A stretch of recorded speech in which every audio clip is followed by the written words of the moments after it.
Prontinho, 7h30. Vou começar, hein? Fazer jus à pontualidade de todos.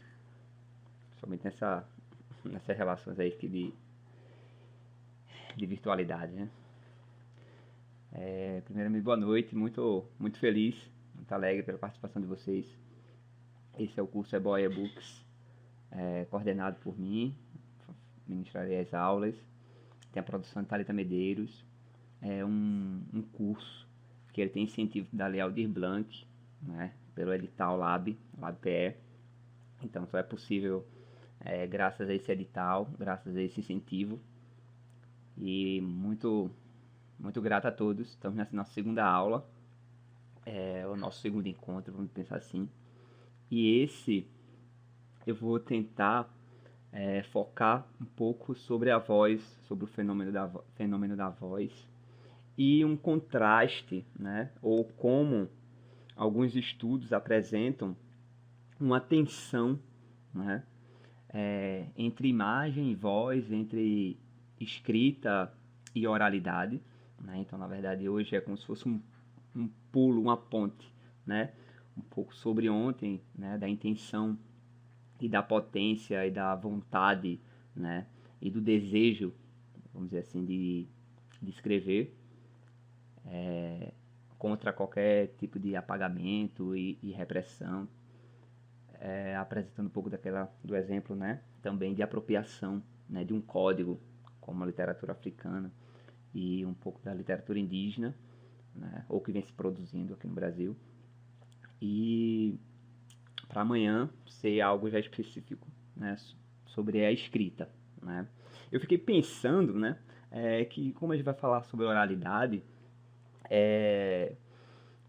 que o ideal, né, oralidades, oralizações e até desembocar na performance, num, num texto bem interessante, que vai ser lá no finalzinho do Ricardo Aleixo, um poeta mineiro, brasileiro, era o som, né? Mas como não faz muito sentido pelo comprometimento do sinal, né?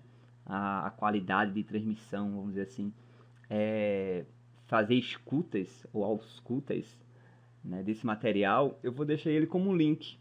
Eu estou devendo o Drive, então o Drive hoje ele vai ser finalmente inserido o material nele, então vai estar lá, né, as apresentações desses slides, esses PowerPoint, vamos dizer assim, que é um PDF, e com os materiais o que eu tenho aqui, né, digitalizado, vamos dizer assim, que eu vou usando, né, para cada encontro, né? Então eu vou tentar deixar bem formatadozinho, aula 1, aí vai estar lá o slide da aula 1 e o material vai estar tudo lá dentro, né?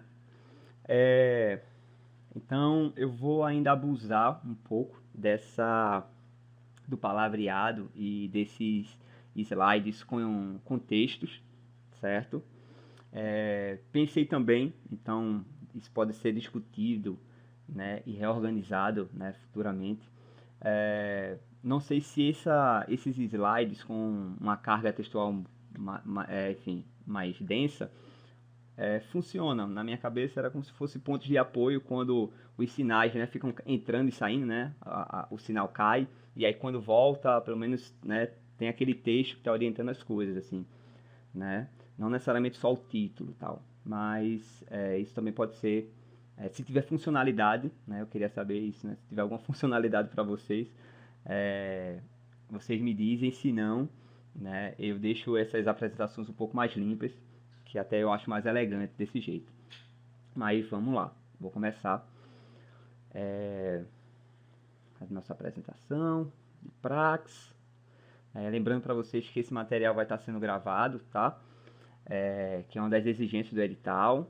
Ele não vai ao ar imediatamente, porque eu preciso editá-lo. Tem que inserir algumas logomarcas ainda de governo nos lugares certos, apesar do slide aqui embaixo ter, mas tem um padrão de formatação. E, e aí isso deve ir pro ar, na verdade, no canal no YouTube, eu acho lá pro final de março, lá pro dia 20 de março. Essas aulas ficam lá como se fosse um arquivo, né, de consulta, quem quiser. Mas vamos lá, vamos seguindo. Pronto. Da garganta, perfume e veneno. Ao dar aulas de redação, Christoph Richard começa dizendo que qualquer um que é capaz de falar também pode escrever. Depois de animar a turma com uma escada, uma proposta muito fácil, então ele insere um enorme abismo. Quantas pessoas nessa turma, pergunta ele, diriam que sabem falar? Falar de verdade. E tinha um efeito deprimente. Ele dizia para eles lerem os seus textos em voz alta, preferivelmente para um amigo de confiança, uma prática que eu também recomendo. As regras são quase as mesmas. Fuja das frases feitas, como a peste, das repetições. Se algo merece ser escutado, muito provavelmente também merece ser lido. É assim que decorre e se descobre e se inventa, né, e se tensiona a própria voz, né, os ritmos internos da gente. Uma boa conversa pressupõe uma boa escuta, né? Toda boa conversa pressupõe uma boa escuta. E é uma experiência muito própria do ser humano. É quando você percebe que as observações decentes, né, as contribuições decentes que a gente pode dar para as pessoas, né, elas só podem ser feitas e compreendidas nessa troca, né, e muitas vezes inserindo ironias, elaboração, às vezes, né, dependendo da tensão, né, até comentários tediosos e óbvios, né, soa bem doloroso, né, para essas leituras. Isso também foi igual à filosofia. A filosofia também se desenvolveu a partir dos diálogos, né, nos simpósios, vamos dizer assim. A poesia começou com a voz, e a voz é como um único instrumento de execução, e o ouvido é o registro. Eu não conheço nenhum escritor que escreva realmente bem que tenha sido surdo.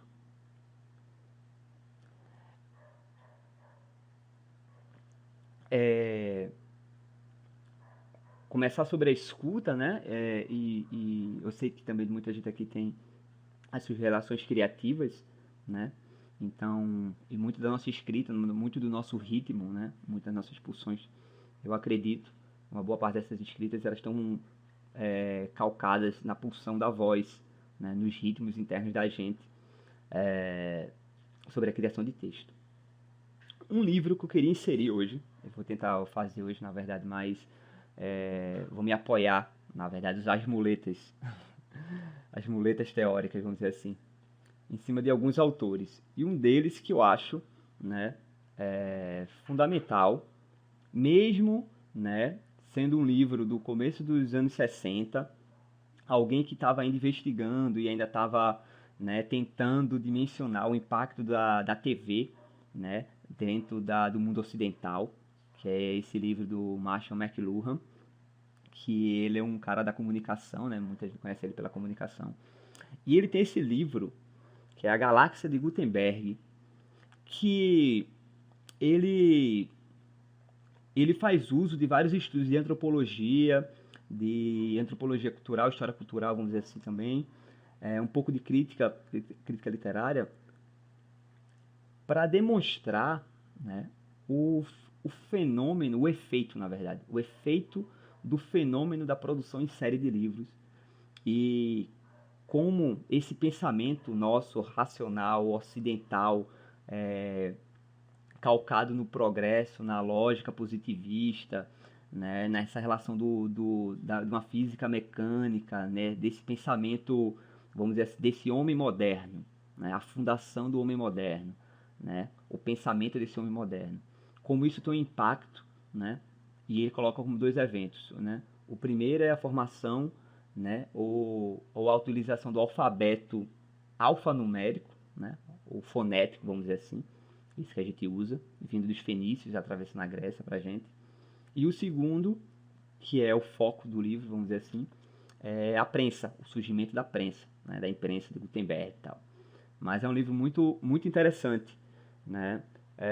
Eu falo que a gente pode mediar ele, né, tensionar ele, porque talvez tenha uma separação muito radical quando ele tenta trabalhar imagem e som, culturas orais e culturas escritas. Talvez ele tenha um certo otimismo, né, quando ele trata dessas culturas modernas, né, ou a prática, né, dessas culturas letradas, vamos dizer assim. Mas para mim eu acho um livro maravilhoso, né? Ele é escrito assim meio caleidoscopicamente, assim, são micro ensaios, vamos dizer assim, mas muito muito massa, eu recomendo. Então, o termo literatura, pressupondo o emprego de letras, subtende que as obras verbais da imaginação são transmitidas por meio da escrita e da leitura. Então, a expressão literatura oral é obviamente uma contradição. A palavra, a palavra tal como é falada ou cantada, juntamente com a imagem visual do locutor ou do cantor, vem, ao mesmo tempo, reconquistando seu domínio através da tecnologia eletrônica. A cultura baseada no livro impresso, que foi dominante desde a Renascença até ultimamente, deixou como herança, juntamente com as suas intransigências e as suas riquezas, né, deixou um certo pedantismo, modismos e uma série de exclusões, né? Quem, quem esteja inserido nas discussões e na história cultural da leitura e da escrita sabe muito bem o que a gente está falando, né? A ideia de crítica literária, a ideia de estética. Devemos encarar com olhos novos a tradição, considerada não como a aceitação inerte de uma coleção fossilizada de temas e de convenções, porém com o hábito orgânico de recriar o que recebe e o que passa adiante.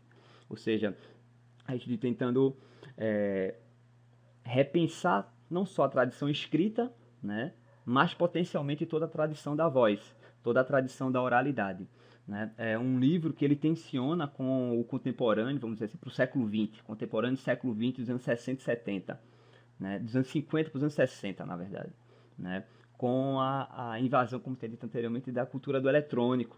Né? E ele percebe, né, já de logo, já desde cedo, de que as mídias, ou essas mídias, né, elas vão impulsionar, elas servem de suporte, né, que há muito não se tinha, ou que nunca tinha aparecido dentro da cultura ocidental, né, para as performatividades da voz, do corpo, né, e certas potências da cultura do oral.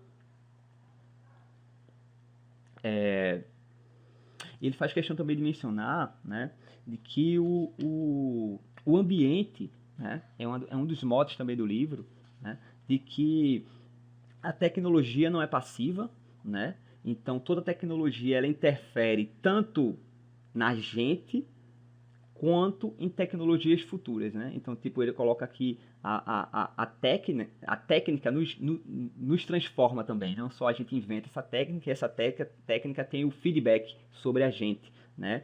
Alterando a nossa psique, nossa subjetividade, nossos tipos de comportamento.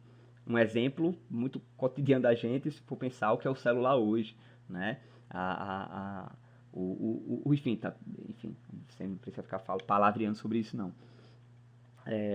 O homem desenvolveu extensões e prolongamentos do seu corpo. A evolução de suas armas começa pelos dentes e termina pela bomba atômica. Ele coloca indumentários, ele cria casas, né, para ter o controle sobre sobre a temperatura para a produção do corpo. Então a tecnologia é sempre uma extensão. Então ele pensa a tecnologia como extensão, né? E aí ele coloca que a linguagem e a palavra, né, elas estão inseridas também como técnica, né, como uma extensão, né, dos sentidos, né, da nossa percepção. Então a linguagem, a fala, a palavra, ela é um instrumento, né? ela serve como instrumento de investigação sobre o mundo e sobre a gente mesmo, né? Então ela sempre tem um viés de mão dupla, né? Nossos sentidos corpóreos não são separados. Eles estão intrincados, né? Relacionados um no outro, e são justamente a nossa corporeidade, são justamente essas sensações que é o que a gente chama de consciência, né? Então essa consciência é a experiência, né, de todos esses sentidos intricados, né? Para mim é muito importante porque é uma relação de pensar a partir também da materialidade, né? Ou seja, do nosso corpo. É esse corpo que é extensão de coisas, né? Pensar, por exemplo, se for pensar contribuições do biólogo lá do Varela, do Maturana e do Varela, né, ele tem todo um trabalho em cima justamente de pensar o conhecimento da natureza, né, os seres pensantes como um produto da natureza, como fazendo parte, né, inserida fisiologicamente na natureza, ou da própria natureza, melhor. Mas as extensões do sentido, esses instrumentos e as tecnologias, foram através dos séculos valorizando apenas uma percepção.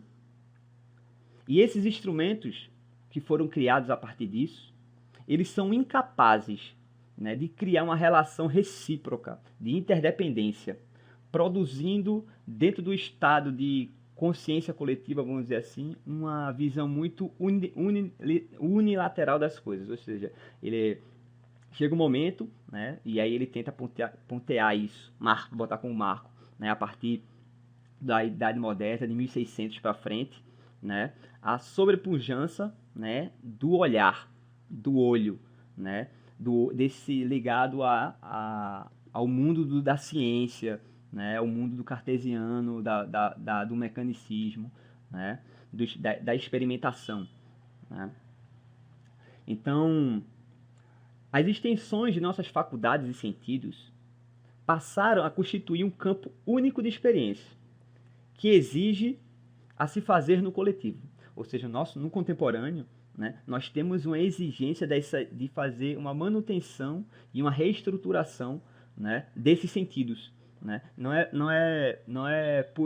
Enfim, não é por acaso que dentro da academia também, dentro da pedagogia, enfim, de várias coisas, a gente está pensando sobre pensamento complexo, sobre pensamento holístico, sobre a holística, diriam alguns, né, sobre natureza integral, né, ou saberes integrais, né, justamente contra essa fragmentação do mundo, né, e o McLuhan tenta dizer que essa fragmentação ela tem datas, e ela tem marcos, né, e ela tem eventos, que está ligado justamente ao surgimento do pensamento moderno, né?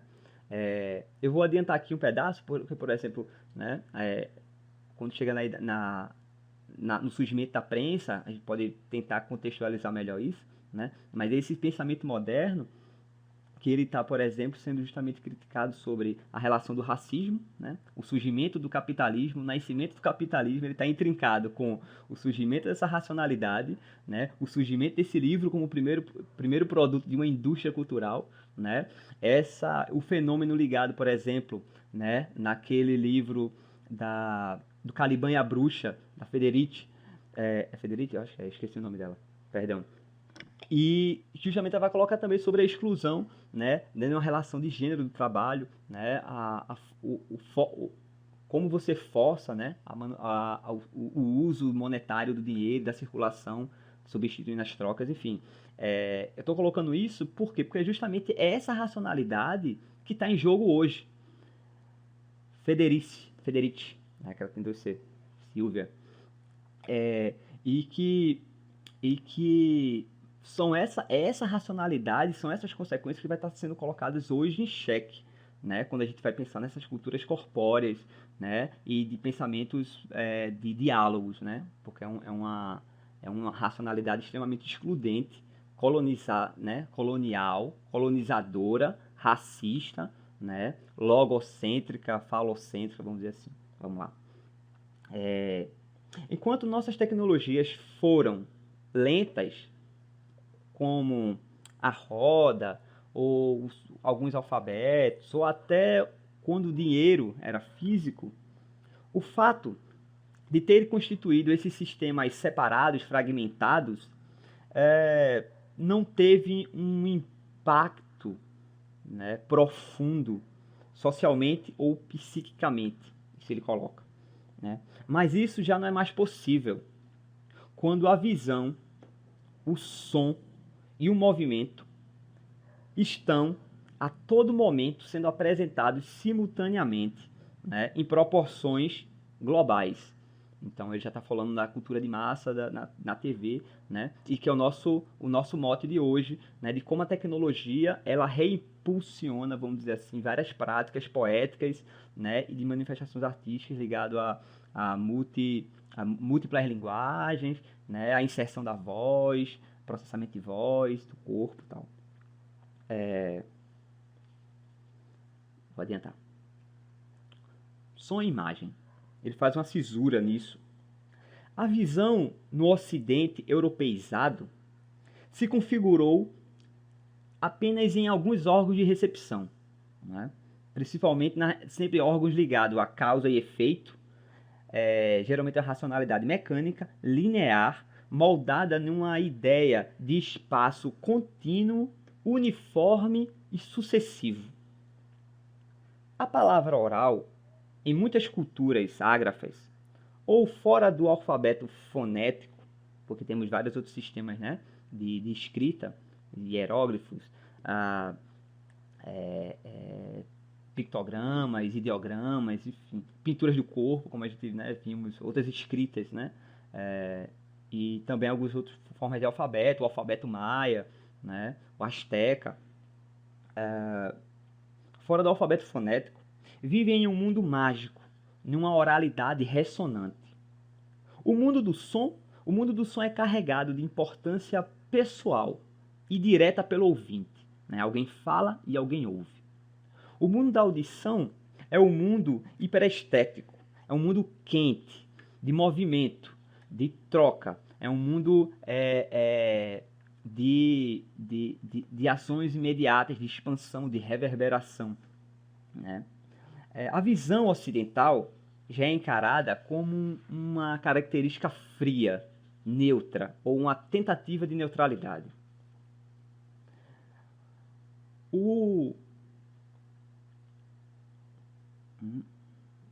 Isso, isso. Total, Jana. O poder das palavras mágicas está no pensamento e na conduta, ou seja, no rito.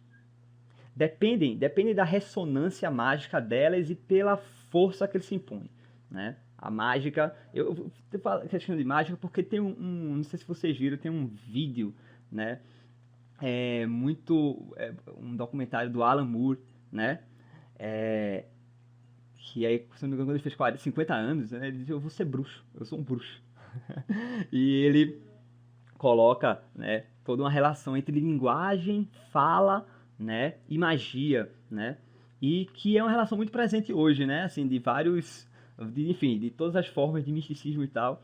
E tem um ensaio muito interessante do Claudio Willer, né, que é o tradutor dos beatniks, ou um dos melhores tradutores dos beatniks aqui pro Brasil. E ele tem um ensaio sobre literatura e ocultismo, né? E toda uma relação ligada a alquimia, a ocultismo, a satanismo, práticas ocultas, e a relação principalmente da relação da palavra e da magia, né? O poeta e o mago, a poesia e o feitiço, enfim. Não necessariamente isso desde o Claudio Willer, mas nesse contexto, né? Tudo é uma questão de palavras e rituais. Tudo é uma questão de palavra ritual em ordem ritual, né? Para usar a expressão do Joyce, palavras rituais em ordem rituais.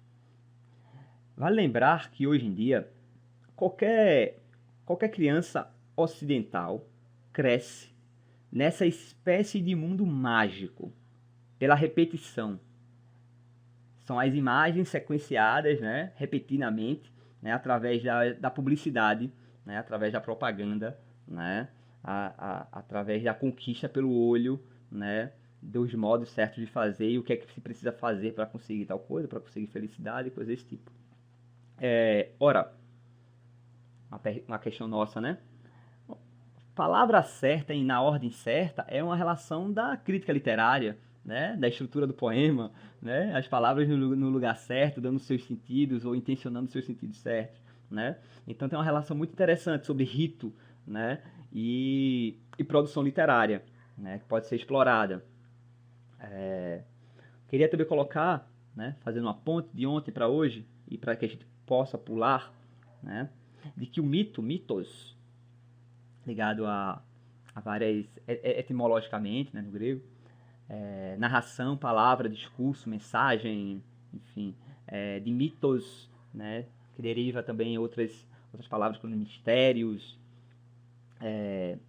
Então o mito, assim como o aforismo e a máxima, é a característica da cultura oral, são características da cultura oral. Pois até que a alfabetização privasse a linguagem de sua ressonância multidimensional, pensando aqui, na verdade, numa reflexão de uma alfabetização universal, né? Ou nessa coisa enfim, da alfabetização compulsória. Não sei. Cada pessoa era por si própria um mundo poético, uma divindade momentânea e uma revelação. Foi somente quando a palavra escrita e ainda mais a palavra impressa apareceram em cena que se constituiu o cenário para que as palavras perdessem os seus poderes mágicos e sua vulnerabilidade. Ou seja, o contrário do mistério, né, do que está velado, é você revelar, é você aparecer. Né? Então, quando as palavras foram escritas, elas se tornaram parte desse mundo visível, desse mundo desvelado, como a maioria dos elementos do mundo visual. Tornaram-se então coisas estáticas que perderam como tal o seu dinamismo, que é tão característico do mundo da audição, em geral, da palavra falada, da palavra cantada. A imposição do alfabeto numa sociedade pode revelar-se capaz de efetuar a mudança de crença nas palavras, como forças naturais, né? Então, impondo em que essa palavra, em vez de ser mágica e ligada ao rito, né, e uma palavra que tem uma função, né, não tem nada a ver com verdade e com mentira, né, e mais como uma relação de um uso muito prático dela, né, muito pragmático, né, talvez até ligado à sua função religiosa e sua função estética, né. Com o alfabeto você consegue dobrar isso, né, e transformar essa palavra numa questão de uma linguagem de sentido, de conceito, de significado, né, que é tão comum quando a gente vai estudar a história do pensamento ocidental, né, que é a mudança ou o surgimento, vamos dizer assim, da filosofia grega, né. Então, vamos lá. Cisão, fragmentação e esquizofrenia são termos que o McLuhan, eu ainda estou no McLuhan, tá? Ele vai colocando, né, nesse livro, e ele faz uma relação, né, de que do surgimento, né, de doenças psíquicas, né, ligado justamente a essa fratura do sujeito, essa fratura, né, provocada por esse tipo de pensamento, essa fratura provocada pelo esse uso desse alfabeto. Esse livro, como ele é dos anos 50, ele faz um apanhado de vários estudos da antropologia, que estava acontecendo de antropólogos ingleses nas colônias africanas, né? E aí ele vai apresentando uma série de estudos de caso, né? De como tem uma sociedade ágrafa, né, ou de cultura oral, e ali vai se inserindo, né, esses alfabetos, e ele faz questão de colocar, né, de que a percepção, tanto visual e uma percepção de mundo, isso é forjada, né, e esse é o papel da educação, né, forjar pessoas, né, forjar sujeitos, modo de comportamento. E ele coloca que até assistir um filme, quem estuda a teoria do cinema sabe, né, o modo de percepção de um filme, de assistir um filme, né, a relação da montagem é uma relação de aprendizado, né, de entender aquilo. Então, alguma pessoa que nunca viu assistir um filme, vamos dizer assim, não necessariamente vai assistir a mesma coisa do mesmo jeito, vai entender as montagens e as culturas diferentes, né, se relacionam de modo diferente com as imagens, e mesma coisa com a escrita e a função da escrita. A escrita é colocar também como modo fundamental.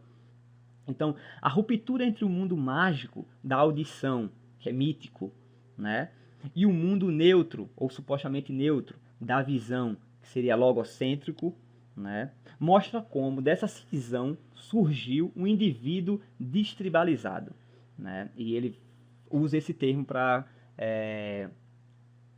culturas ágrafas, então, enfim, ele vai colocar nesse conceito de culturas que estão dentro do mito, de sociedades ágrafas e não letradas, como na relação de tribo, que não necessariamente também é tão estranho, né?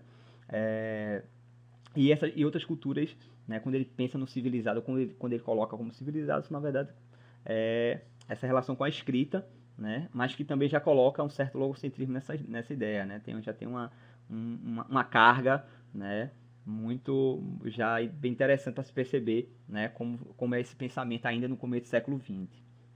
O homem letrado, desde o seu aparecimento, quando o encontramos no mundo grego, letrado é foda, porque a gente vai ver, né, que a cultura suméria, os caras têm da astrologia, os egípcios também, né, só que tem um sistema alfabético diferente, né, mas tem toda uma relação, né, de ciência nessa história, e mais para frente a gente pode falar sobre isso, né? Tem toda uma crítica hoje sobre essa história do pensamento helênico, sobre o pensamento grego, né? Ocidental, vamos dizer assim, né? Porque a Grécia já está saindo, né? daquele miolo da Europa, né? De como essa cultura ocidental, que se coloca como herdeira do grego, roubou, na verdade, ou deixou de lado, né? Enfim, ou justamente se apropriou de ideias que são, vamos dizer assim, mais orientais, mais ali do Oriente Médio, do Norte Africano, do Egito e tal, e tomou para si, né? Colocou eles como se fossem os proprietários disso, né? E não é, né? Tem um termo, se não me engano, uma negritude do pensamento negro, enfim, do pensamento grego. Tem um nome específico, depois eu lembro, né? Então havia de fato o homem letrado e seu aparecimento. Então, havia de fato duas tendências. Havia de fato duas tendências na Grécia. Uma apaixonada, religiosa, mística, voltada para o além. A outra, que era alegre, empírica, racionalista, interessada em adquirir conhecimentos sobre a diversidade dos fatos. Foi a combinação entre paixão e intelecto de onde brotou e insurgiu esse pensamento racional. Então, esse homem letrado, desde o seu aparecimento, quando o encontramos nesse mundo grego, é um homem dividido, partido, esquizofrênico, como todo letrado e alfabetizado tem sido desde a invenção do alfabeto fonético.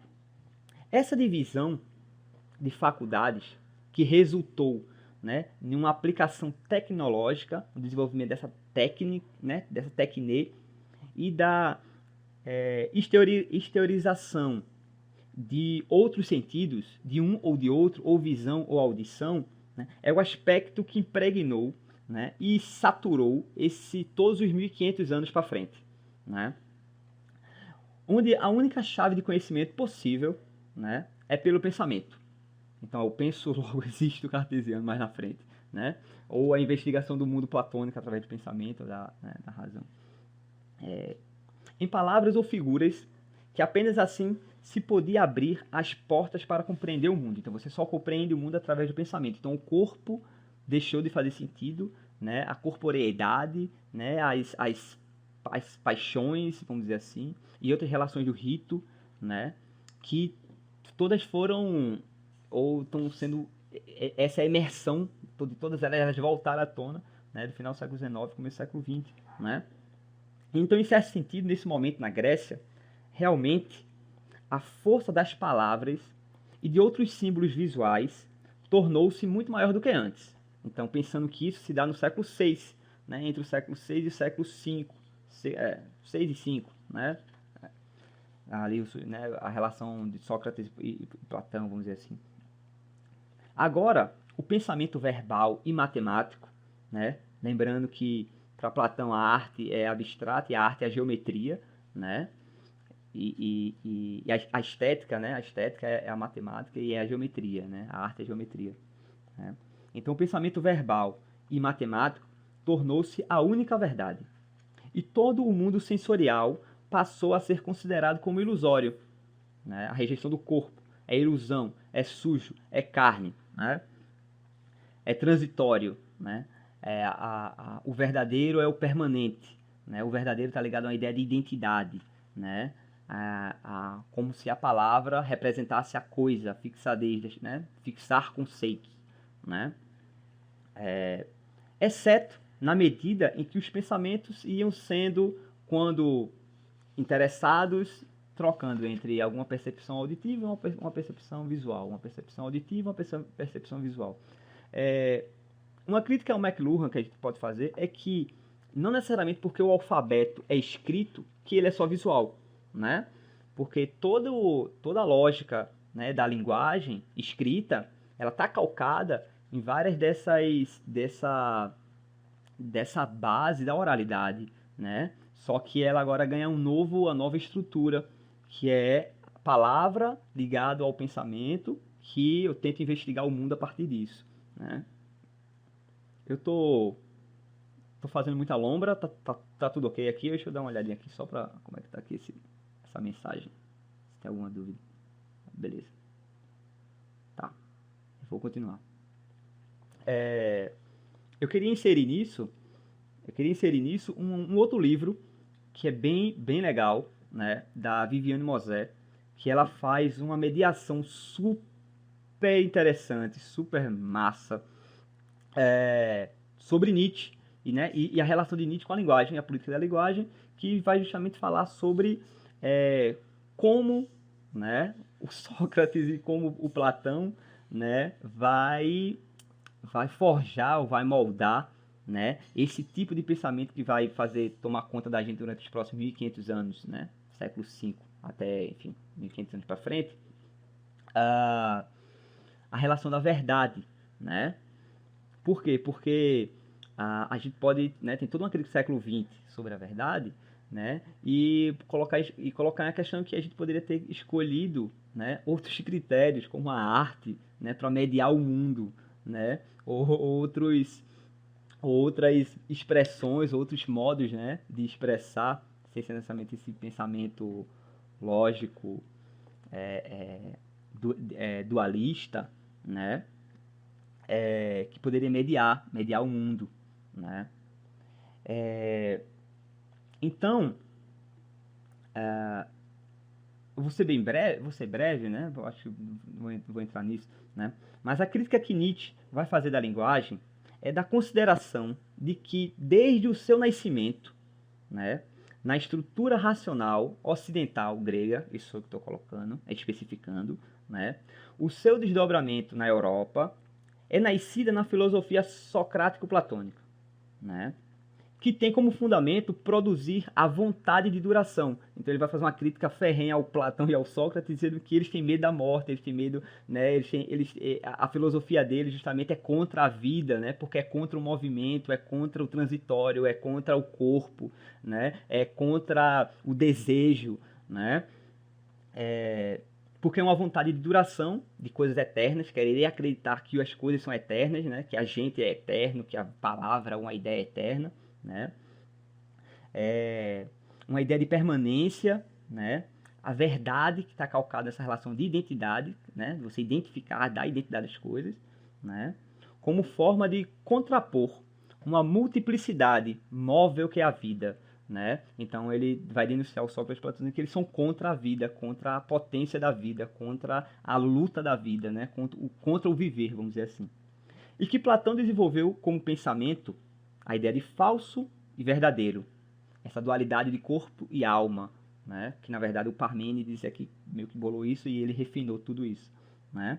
E que o cristianismo, a partir disso, desenvolveu como religião corpo versus alma, o terreno versus o paraíso, e esse pensamento desenvolveu toda uma moral que direciona a negação do corpo, né? A negação das sensações, que levam ao erro e ao pecado. Por que eu estou insistindo nisso perdoe assim, para não parecer muita viagem, mas é quando a gente vai falar hoje sobre publicação independente, livro de artista, livro-objeto, né? Muitas das reflexões do Roger Chartier sobre a relação da leitura, muita gente que trabalha a teoria de recepção vai justamente colocar, tipo, não é possível pensar um texto como algo abstrato, como se fosse uma alma, algo que flutua, né? A materialidade, né? A materialidade deve e tem que ser levada em conta, né? E isso por muito tempo, né? Isso por muito tempo é uma coisa, uma ideia muito esquisita, né? Então vamos pensar sobre o que a gente acha que, né, o texto, por um exemplo, sei lá, não queria adiantar isso, mas sei lá, uma análise estruturalista de que aquele texto permeia em algum canto e é só o texto que conta, né? Tem e, e a materialidade do livro deveria estar levando em relação a isso, né? A temporariedade, né? O Roger Chartier ele tem um livro chamado Editor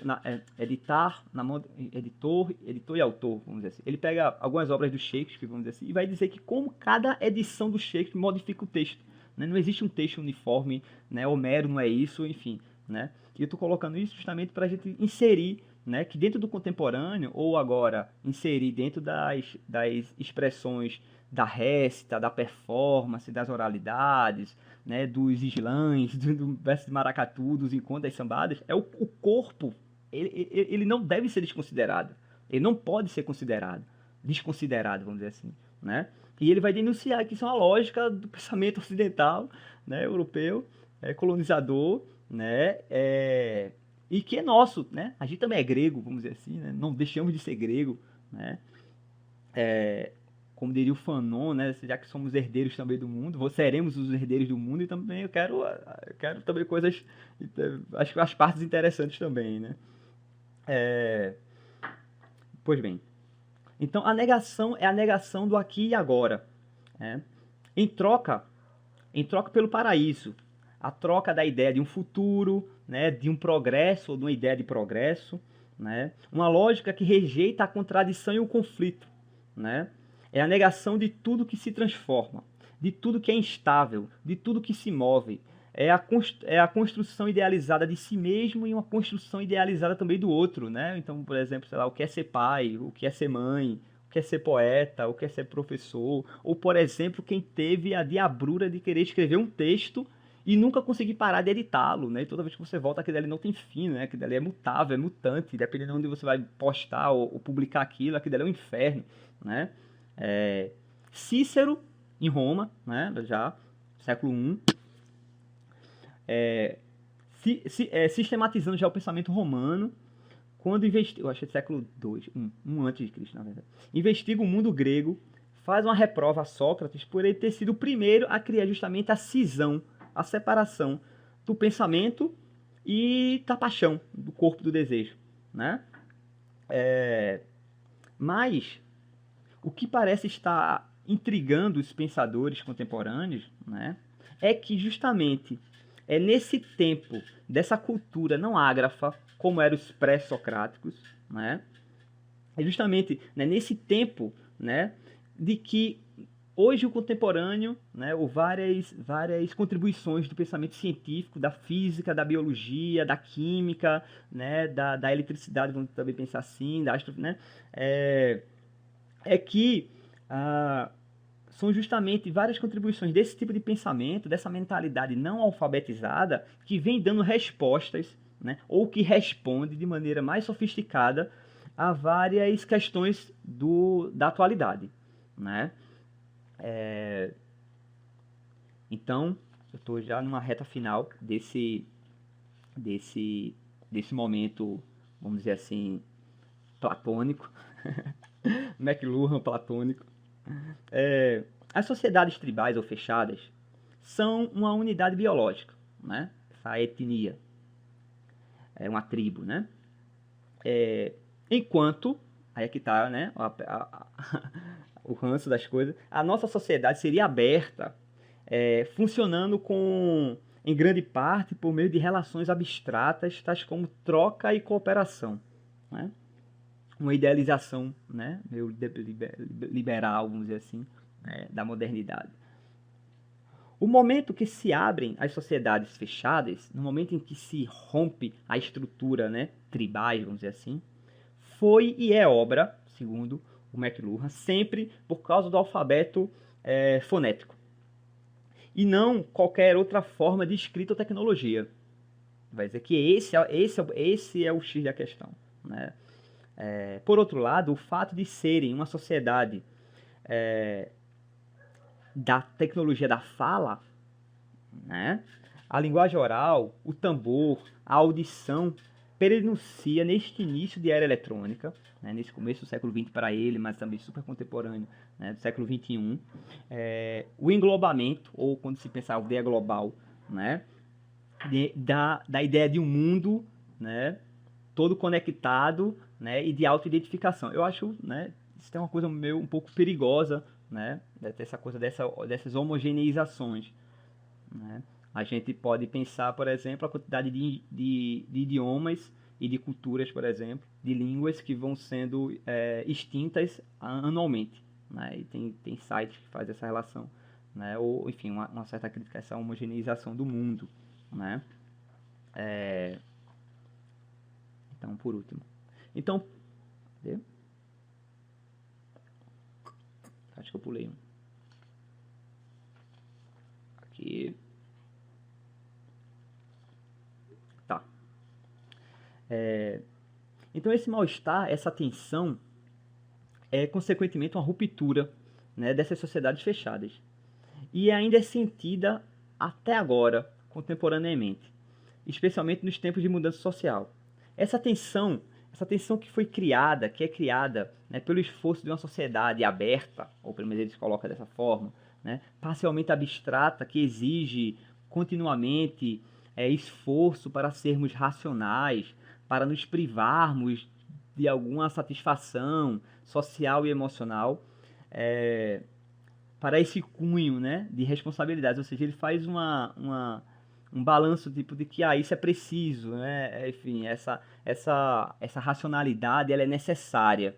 Mas eu lembraria, né, agora já inserindo o Galeano, que ele faz uma piada, né, que o progresso não é nem mesmo progressista, né? E que a crítica do contemporâneo justamente é a crítica a esse tipo de racionalidade, a esse tipo de esforço de ser racional, a esse tipo, né, de experiência moderna, né, esse tipo de experiência de pensamento, né, é isso que está sendo colocada, né, colocada em xeque, né.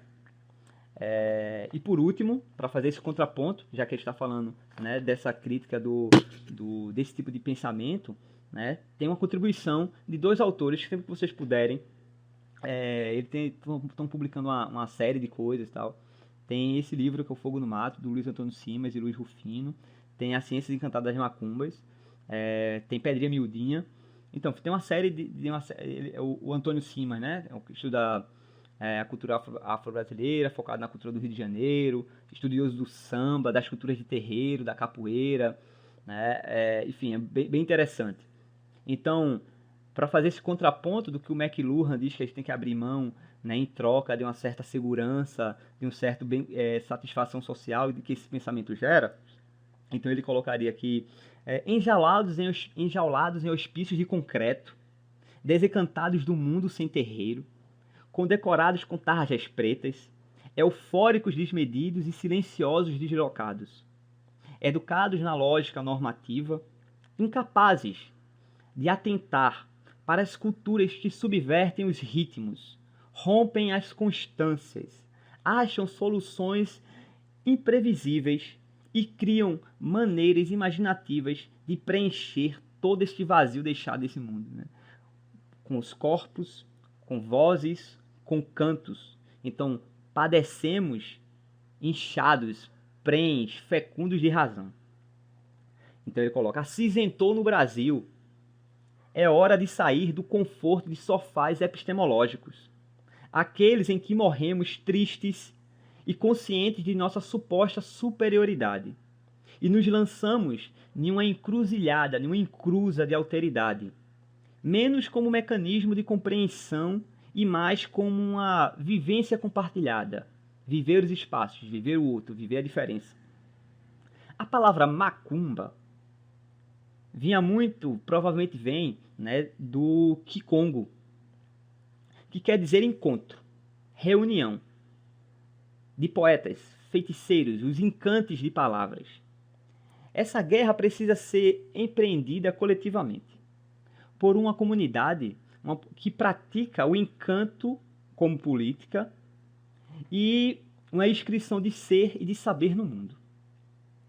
Referenciados por uma política ancestral, ou uma prática ancestral, lançamos no tempo, e não há virada epistêmica que não seja também uma virada linguística, né? Então, pensar ou fazer todo esse palavrado meu, espero que seja claro e pelo menos esteja sendo compreensivo, né? Compreendido e compreensível, de que não há, toda virada de pensamento, né?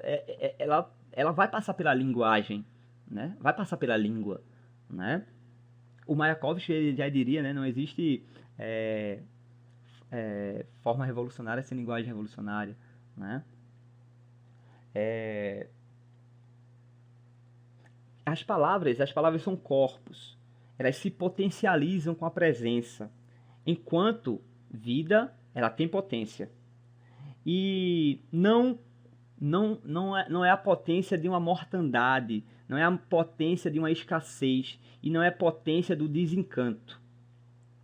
O contrário da vida não é a morte, mas o desencanto, o desencantamento, o desencantado.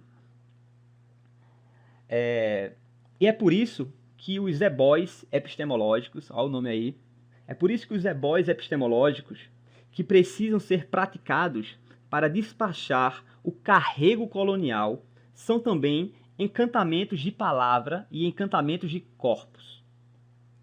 Através de uma produção textual que invoque perspectivas de mandinga e de brincadeiras, em um processo educativo e contínuo, porque a guerra nunca termina.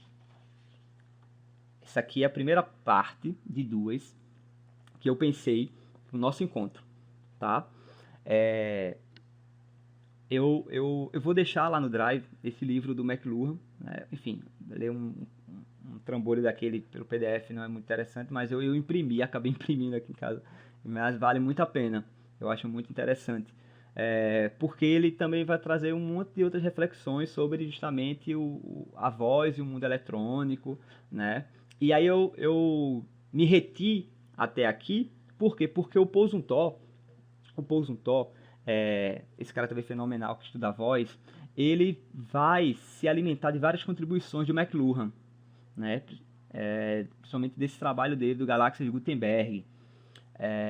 E aí eu queria lembrar, por exemplo, do Paul Zumthor, né? Lembrar do que eu tinha falado no primeiro encontro, do festival Recital, o Recitata do Recife, né? Festival de poesia recitada, e o nome é A Letra e a Voz, e A Letra e a Voz, na verdade, é o nome do livro dele, que pressupunha, né, um olhar mais afetivo e mais generoso sobre como encarar as performatividades e coisas afins, né? E que justamente esse era um dos problemas, né, do festival, né? Então, ele começa justamente falando do McLuhan. Então ele faz 12 ou 15 gerações de intelectuais, né, formados à europeia, escravizados pelas técnicas escriturais e pela ideologia que elas secretam, haviam perdido a faculdade de separar a ideia de poesia e de escrita, né? O resto que foi marginalizado caiu em descrédito, carimbado como popular, em oposição ao erudito, ao letrado. Então ele dá um exemplo que até 1960, 65, na França, prejudicaria gravemente o prestígio de um texto de pesquisa, por exemplo, se supondo, por exemplo, do século XII, se a possibilidade de provar que o modo primeiro de existência havia sido da oralidade, e não que necessariamente o texto tenha sido escrito, né, mas você comprometia uma hierarquia de valores. Mesmo sendo tal texto admirado ou uma obra-prima, havia um preconceito muito forte que impedia a maioria dos leitores eruditos de admitir que tivesse podido não haver aquele escrito, né, nunca ter surgido sem a intenção de um autor, de um escreviador, né, que era impossível que obras grandiosas pudessem ser paridas, né, a partir de certo momento da história da humanidade ocidental, né, e que não fosse destinado à leitura com os olhos, né. Então, esse é um primeiro ponto que ele já coloca, isso é uma crítica que ele faz nos anos 60, na França, né? De vários estudiosos. O livro do McLuhan, O Galáxia do Gutenberg, ele começa falando justamente de que ele é um desdobramento de um primeiro livro, de um outro autor, de outro pesquisador, que ele justamente quer provar a construção das técnicas de oralidade, por exemplo, em Homero, dizendo que Homero, né, originalmente, tudo aquilo dele foi através da oralidade, de uma cultura oral, né? E aí ele vai estudar vários épicos, uma cultura da Iugoslávia, que ainda mantém, né? Então até o começo do século XX, são culturas ágrafas, né, que mantém toda uma manutenção de épicos, né? E ele foi estudar esse mecanismo para justamente provar a eficiência, esse mecanismo, na verdade, de manutenção da oralidade, né? E das culturas sem necessariamente prescindir da escrita. Tá? Então esse é um primeiro ponto. A oralidade é uma abstração. Somente a voz é concreta. Apenas a sua escuta nos faz tocar as coisas. E falar para um outro e falar para o outro tem um sentido completamente diferente do que escrever para ele. Todo mundo aqui percebe, né? A gente percebe essa sutileza, né? A escrita tem seus próprios valores. Falando ao outro, né? Toda palavra direcionada, quando fala ao outro, né? É uma agressão, é uma direção, né? Ela é né, a palavra, vamos dizer assim, a palavra fere em um certo sentido, né? De que toda palavra aponta para o outro, né? Para alguém, né? O Paul Zunthor, ele tem uma contribuição muito interessante para a poesia, tanto para a poesia oral, mas não só isso, mas pensar na poesia sonora desenvolvida no século XX, né? Um pesquisador muito interessado, né? Muito interessante sobre a contribuição do canto, né? Da canção, né? Tem um pesquisador, ele é professor, é músico, escritor, que é o Louis Tati, né?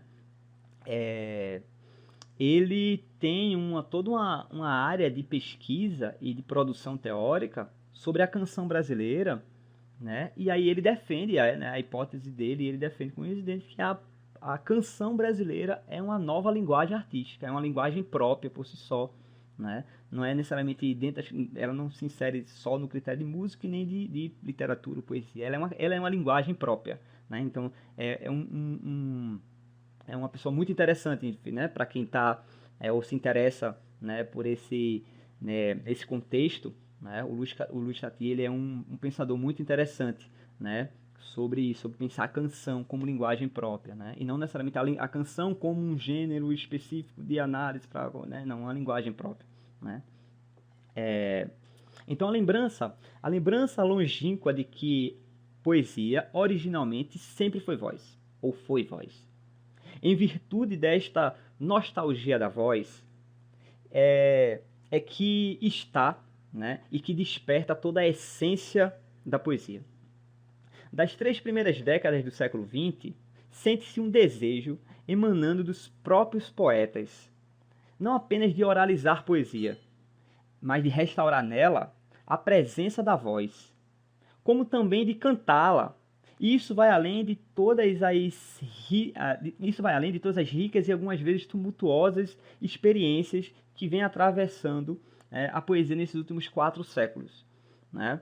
É claro, né, uma perspectiva de uma história da literatura ocidental, né, dentro de um certo parâmetro europeu, pensar que a história da estética é, é uma coisa forjada no século XIX, né, deu uma contribuição no final do século XIX, né, hegeliana, né.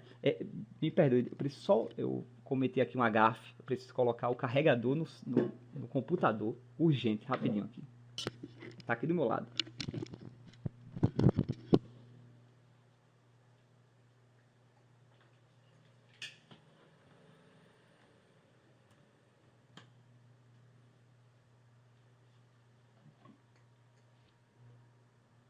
Não foi.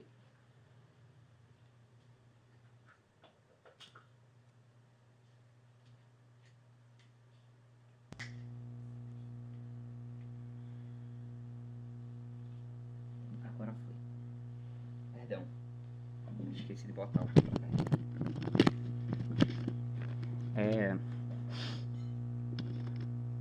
Uma experiência da poesia ocidental, né? Basta pegar qualquer livro de história, história da literatura, assim, para perceber um buraco gigante, assim, de que ali só tem, né, pouquíssima contribuição da América Latina, africana e coisas desse tipo, né? Vamos seguir. O que se passa na poesia oral, né? E pela força das circunstâncias permanece absolutamente estranho à poesia escrita, isso durante um tempo, né? Então a voz, por onde a poesia transita, aceita, assume a servidão que constitui a existência do corpo, né? Então,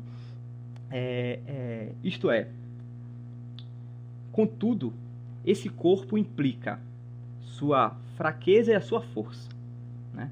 Porém, a voz expande o corpo, né? Se for pensar, né, a relação do instrumento, como é que o Luhmann, né, coloca, né? Então, a voz é uma expansão do corpo, né? Não só como projeção, né, de algo que o corpo faz, né, mas sendo parte, né, da relação do corpo, né? Deslocando seus limites para muito além de sua epiderme. Mas, em contrapartida, o corpo está ancorado no real e no vivido. O tempo da poesia oral é, assim por dizer, corporalizado. É um tempo vivido no corpo, da presença, né? Então, acho que esse aqui já é um dos pontos bem interessantes para a gente pensar, né, a relação da performance, né, e várias ideias, assim, vamos dizer assim, de pensar os recitais e vários poetas que transitam e trafegam sobre essa expressão, né, por si só, na sua própria voz e experimentações da voz, né? Então, eu entendo o Paul Zumthor, né, por poesia, essa pulsão do ser na linguagem, que aspira a fazer brotar uma série de palavras que escapam misteriosamente tanto do destaque do tempo quanto a dispersão no espaço. Parece que existe no fundo dessa pulsão uma nostalgia dessa voz viva, né? Toda palavra poética aspira a dizer-se, a ser ouvida, a passar por várias vias corporais, que são às vezes as mesmas que elas absorvem. Boca, ouvido, né? A poesia repousa, em última análise, em um fato de uma ritualização da linguagem, né? Daí a convergência profunda entre performance e poesia, na medida em que ambas aspiram à qualidade do rito. Porém, o rito utilizado aqui não no sentido sacro, né? Mas essa poesia do corpo, né, em presença no gesto e nas suas dimensões do gesto. Então, o Otávio Paz vai dizer: a recitação poética é uma festa, é uma comunhão. O poema se realiza na participação, que nada mais é que a recriação de um instante original. Assim, a abordagem do poema nos leva a abordar a experiência poética, né? Tem um livro muito interessante, eu acho que todo mundo que se interessa por poesia, né, deveria ter. Eu acho que são poucas coisas que eu faço de lista de que alguém deveria ter, mas esse do Otávio Paz, O Arco e a Lira, eu acho que é uma leitura assim, muito prazerosa, porque ele está interessado justamente no fenômeno da poesia, no fenômeno poético, né? E não necessariamente em crítica de poesia, de crítica do texto, coisas assim. Então, investigar o fenômeno da criação poética, né? A associação entre voz e gesto, que já entre os gregos, né, estava atestada na palavra musique, mas só que estava designando, né, ao mesmo tempo dança, voz, música, né, estruturas métricas, né, a prosódia, a presença. Então, por exemplo, Safo nunca escreveu nada, né? Safo nunca escreveu nada, né? Safo, talvez nessa... Claro, existe todo um anacronismo, né, de pensar dessa forma, mas ela não tinha nem necessariamente uma ideia, né, de autoria, coisa desse tipo, né? Mas a sua produção poética, ela estava calcada numa presença entre voz, corpo, música, né, canto, né? Não necessariamente o recitado, né? É uma experiência complexa, né? Esse mundo da Safo, por exemplo, né? E outras estruturas e também estão relacionadas às oralizações, como ritmo, como cadência, como rima, o silêncio, a pausa, o carregador que não está carregando, o gesto, o cenário, a música, efeitos sonoros, né? Tudo isso está em xeque, tudo isso está em pauta nessa produção, né, da poesia do contemporâneo. Por quê? Porque todos esses fenômenos é possível hoje ter aparatos técnicos para isso, né? Aparato de celular, PC, computador, gravadores, enfim, filmadores, etc, né?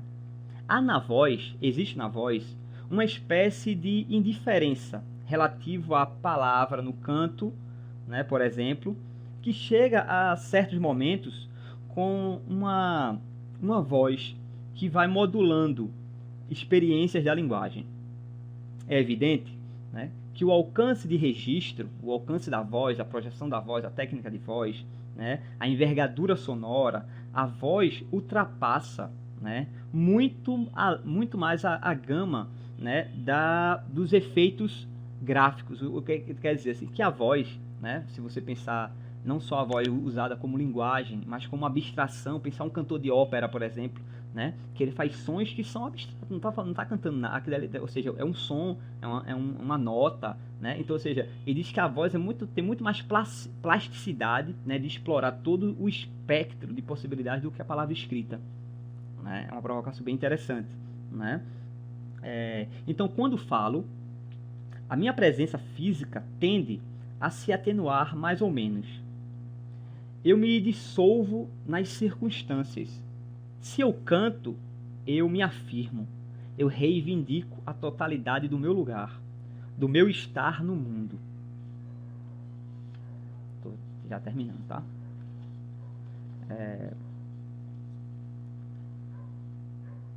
Então, os meios eletrônicos, auditivos, né, de gravadores de som, audiovisuais, né, são comparáveis à escrita em 3 aspectos.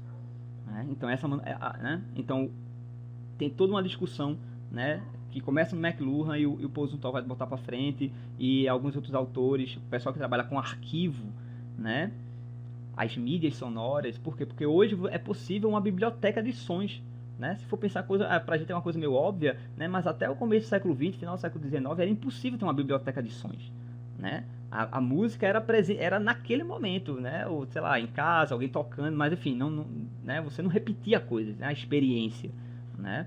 Então, hoje é possível ter uma biblioteca e o que a memória sonora desse jeito, né? Gravada desse jeito, pode e implica, né, e estimula a gente a produzir coisas, né? Então vamos lá. Então, esses meios eletrônicos, ele abole a presença de quem traz a voz. Ou seja, aquela ideia de que a grande sacada tecnológica da escrita é que você pode mandar uma mensagem sem ser presente, né? Alguém carrega, então também o som hoje, esses gravadores, ele abole a presença da voz. Eles também, né, saem do tempo e do espaço, né? E quando você for, né, ter a audição novamente, né, você está reiterando, né, a integridade daquele gesto, né, aquela mesma voz, né, ou seja, uma gravação da Clementina de Jesus, né, uma gravação, né, da década de 30, né, e também se permite pela manipulação dos sistemas de registro, do sistema de gravação, vamos dizer assim, né, que a gente pode, né, criar experiências, né, a gente pode modificar a experiência sonora, né, tanto manipulando quanto no próprio momento de gravação, né, então, ou seja, e você pode até agora criar uma linguagem, uma voz artificial. É coisa tipo é um texto dos anos 80, tá? Esse texto aqui é do final dos anos 80 para 90, de 87. Mas assim, pra gente é óbvio hoje, né? Todo mundo fala com, todo mundo não, mas enfim, os PCs hoje a gente tem as Cortana, você fala com o computador, né? E você cria, né, timbres, né, digitais, né, manipulando isso. Então ele faz assim. Por sua vez, essas mesmas mídias ou médias diferem da escrita por um traço fundamental. O que eles transmitem é percebido pelo ouvido, eventualmente pela vista, mas ele não pode ser propriamente lido, né? Ele não é decifrado visualmente como um conjunto de signos codificados pela linguagem, né? Mas é possível ver nos meios auditivos uma espécie de revanche, um retorno forçado da voz, que ainda mais do que a voz, porque com o audiovisual vê-se e se ouve, tá? Uma percepção de volume, ou possa ter, né, volume quando a gente começar a ter projeções em 3D, né, mergulhar nas experiências, ou mergulhar numa simulação de experiência, vamos dizer assim, né? Tem alguns vídeos no YouTube, né, que já são, você tem uma interação, né, você tem um vídeo, você vai manuseando com o mouse e ele vai modificando o ambiente, né? Tem uns filmes sobre, sei lá, umas pinturas do Dalí, do Van Gogh, então talvez seja uma experiência muito interessante pensar objetos poéticos e literários, né, dentro dessa ideia, né? Bem, a mediação eletrônica da voz, e também serve para a imagem, as mídias digitais, faz ser reiterável, né? Mas ele abole uma experiência da presença, do táctil, do corpo, da potência justamente, né, das ações de performatização, né? Então existe uma dimensão, né, que ela não é possível, né, e até que invente o teletransporte talvez, ser produzida, né, que é do corpo, a corporeidade, né, que ele vai dizer que é uma experiência táctil das obras das experiências estéticas, tá? Então, por último, eu queria trazer, eu estou cumprindo bem meus horários, né, 8h43, estou aprendendo direitinho aqui a história. Uma palavra, um conceito, né, mais recente, chamado palavra expandida, né, que é trabalhada pelo Ricardo Aleixo, né, que eu acho bem potente, bem interessante. Então, para quem não conhece, o Ricardo Aleixo, ele é um artista, é um poeta sonoro da poesia visual, né, é um performer, é ensaísta, é curador, e ele também usa esse nome, palavra expandida, sem necessariamente que foi cunhado por ele, mas ele usa esse termo, né? E que ele numa conversa, né, dele, assim, acho que é um ensaio que ele escreve, acho que para a revista Cult, ele vai colocando que esse conceito palavra expandida foi muito importante para ele nos anos 90, para ele justamente tentar furar ou burlar uma dicotomia entre que existia na cultura, né, vamos pensar naquele, enfim, da produção literária, entre o impresso e a canção, né? Olha aí a canção já como uma linguagem bem específica, né? Houve várias experiências ligadas a isso. E aí ele vai desenvolver, por exemplo, em cima da performance da poesia, performance poética, que é justamente uma expressão gerada em zonas de passagem, vamos dizer assim. Então, zonas de passagem entre palavra escrita e a voz, palavra escrita, voz e respiração, palavra escrita e o gesto, o movimento do corpo, a relação no espaço, né, videoprojeção, né, a relação com instrumentos musicais e objetos sonoros, né, objetos visuais, né, roupas performáticas, né, e uma escutativa, vamos dizer, uma escutativa dos espectadores, né? Assim, ou seja, é impossível a gente pensar um texto puramente, no jeito estrutural, um texto quando ele vem encarnado, né, possuído por um monte desses cruzamentos, né, semióticos, vamos dizer assim, de sentidos, né? Isso faz parte da obra, né? E isso é que está em xeque. Isso também é uma das questões, né? De tanto como produzir, né, pensar nesses experimentos e nessa construção estética, né? E também para quem esteja interessado na crítica disso, né? Ou na análise disso. Então, de um jeito bem simples, essa ideia de palavra expandida, né, seria uma experiência poética que ela fundamentalmente tem várias contribuições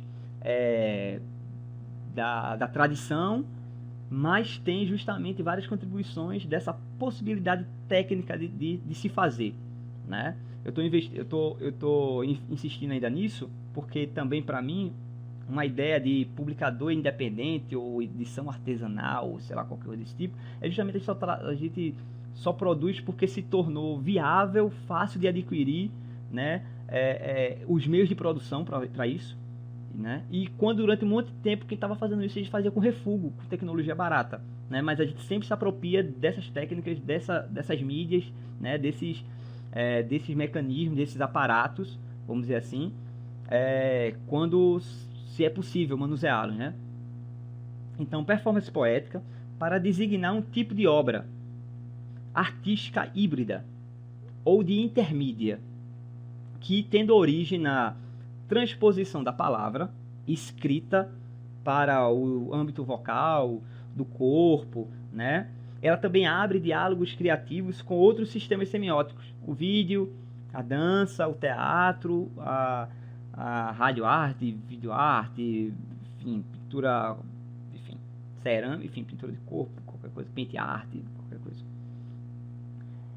Quando utiliza e tensiona procedimentos técnicos e formais, consolidados pela tradição, junto com declamações, a resta, o jogral, uma leitura, eu chamo de leitura branca, né? Aquela leitura capenga, né? Quem nunca foi para um rolê com aquela leitura capenga, né, cara? Né? O canto popular, a canção, entre outras coisas, né? Então, esse é o material que eu preparei hoje pra gente, né? Desculpem se eu fui muito palavroso, né? Eu fiquei naquela sinuca de bico sobre como pensar na oralidade, né? Sem experimentar, né? Experienciar, vamos dizer assim. Então eu vou deixar isso justamente para esses links que eu vou disponibilizar, né?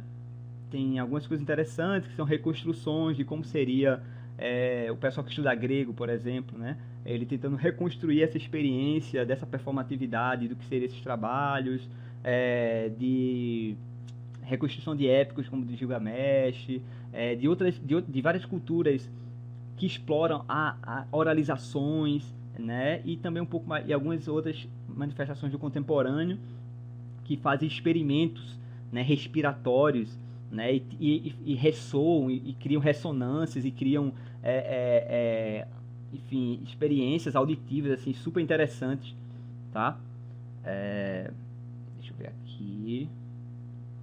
E aí eu vou abrir para o debate, para a gente papear, tem mais 10 minutinhos, né? Eu, como eu tinha dito, vou tentar sempre começar na hora e tentar sobrar algum miudinho de espaço para a gente poder conversar sempre que possível, sempre que necessário, sempre que, enfim. Mas aí também para não ficar, enfim, trazer coisas, né? É uma coisa que me interessa assim nesse tipo de encontro, mesmo desse jeito, né? Essa experiência enfim. Espero que a voz chegue bem para todos, né? Porque também ouvir com um sinal ruim é uma coisa horrível, então não não precisa passar pela elegância quando tiver insuportável, quando tiver muito ruim o sinal assim tal, achar que não rola, que não funciona, pode pensar para outro dia também, né? Eu entendo perfeitamente, beleza? Então é isso, são 8h50. Quem quiser colocar alguma coisa a gente pode fazer. E também se não tiver nenhuma, a gente vamos se ver amanhã, né? Amanhã a gente já começa com reflexões sobre a linguagem, sobre escrita, especificamente, né? Vou tentar trazer um pensador que vem me inquietado bastante, assim, porque ele é muito provocativo e muito ácido, muitas vezes, assim. É um cara chamado Willem Flusser, e ele tem justamente um livro sobre o futuro da escrita, né? Quando na verdade a pergunta é se há futuro para a escrita, do jeito que a gente conhece, e só para adiantar ele diz que não, né? Mas enfim. Pode falar, Davi.